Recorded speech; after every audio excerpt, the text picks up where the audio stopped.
Welcome back to the vlog. Kato here, and today, finally, we're playing some cards at the 1-3 game. $300 buy-in, and the first hand I pick up is Jack 10 of spades under the gun. I'm in a terrible position, but my hand's good enough to put in a raise. I make it 15. The lady to my left makes the call, folds all the way around to the small blind, who decides to defend. The big blind's coming in as well. $60 in the pot, 4 players of the flop. Dealer puts out 8 deuce 4, 1 spade, 2 overs, backdoor straight draws, but I don't think I have enough equity with my position to continue betting, so I decide to check. The lady to my left decides she's not checking. She puts out 6 reds, 30 to go. The small blind looks at his hand, grabs his chips, comes into the pot. The big blind gets out of the way, and I'm just going to toss this one away as well.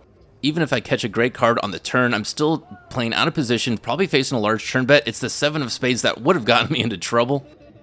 I absolutely love poker. I absolutely love vlogging. I love sharing my sessions with you guys. But I've just been in kind of a rut. I'm kind of an all or nothing kind of guy. As I'm sure you've noticed, there's really no middle ground.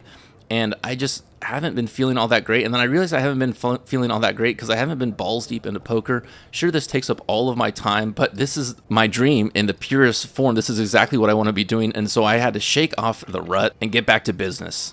I pick up 6-5 suited in middle position, 285 in my stack. I could just fold this one away because of my position, wait for 9-10, 8-9 suited, but I decided to bump it up to 15. Folds around to the cutoff, and the cutoff takes a peek at his cards. Doesn't want to settle for 15. He grabs a green chip and a red, tosses in 30, the min raise. The min raise, to me, typically indicates great strength. I don't think he'd min raise with pocket jacks. With uneducated players, it tends to be pocket aces, and so that's what I'm looking to beat. I can't fold because it's only 15 more to call, and when the big blind decides to come along, I'm definitely coming along as well. We're headed to the flop, 3 ways, $91 in the pot. The dealer drags in the pot, burns, turns, and puts 5 jack 9 on the board.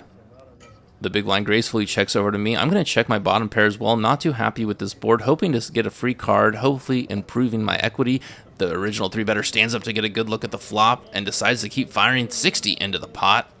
Now action's on the big blind, shuffling, spinning chips. He goes and grabs 60, tosses them in, and I have no choice but to fold against these 2 players. We're going to see what the turn is. Just like the previous hand, picking up equity that will probably get me into trouble. It's time to feed the YouTube beast. Drop a like on this video. Keep the algorithm happy. You know how the game is played in these streets. It's algo or bust. The next hand I get is ace-king offsuit in the cutoff, 255 on my stack. Action folds around to me. I'm going to throw in 4 reds, make it 20. The button looks at his hand, decides it's not good enough to play. The small blind quickly relieves himself of his.